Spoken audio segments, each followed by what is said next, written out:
अजीज दोस्तों, हमारी आज की कहानी का उन्वान है मेहनत में अजमत है।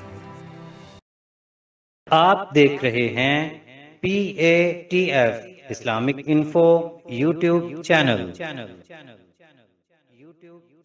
एक छोटे से गांव में एक किसान रहता था जिसका नाम इमरान था। इमरान बहुत मेहनती और ईमानदार था, लेकिन उसकी जमीन खुश्क और बंजर थी। हर रोज वो सुबह सवेरे उठता और अपने खेतों में काम करता, मगर उसे अपनी मेहनत का फल नजर नहीं आता था। एक दिन इमरान के गांव में एक बुजुर्ग आदमी आया।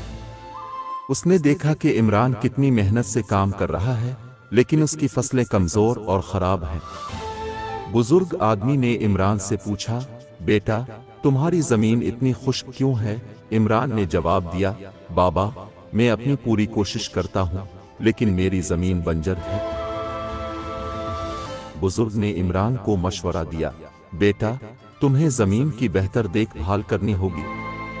अगर तुम मेहनत करोगे और सही तरीके से जमीन की देखभाल करोगे तो तुम्हें जरूर कामयाबी मिलेगी। इमरान ने बुजुर्ग की बात पर गौर किया और अपनी जमीन की देखभाल का तरीका बदल दिया और खूब दिल लगाकर मेहनत की। कुछ वक्त बाद इमरान की मेहनत रंग लाई और उसकी फसलें सब्ज और खूबसूरत हो गईं। गांव के लोग इमरान की मेहनत और कामयाबी को देखकर बहुत खुश हुए। इमरान ने साबित किया कि मेहनत में अजमत है और अगर इंसान दिल से मेहनत करे तो कामयाबी जरूर मिलती है। इस कहानी से हमें यह सबक मिलता है कि मेहनत का फल हमेशा मीठा होता है। अगर हम दिल से काम करें और अपनी मुश्किलात का मुकाबला करें तो हमें जरूर कामयाबी मिलेगी।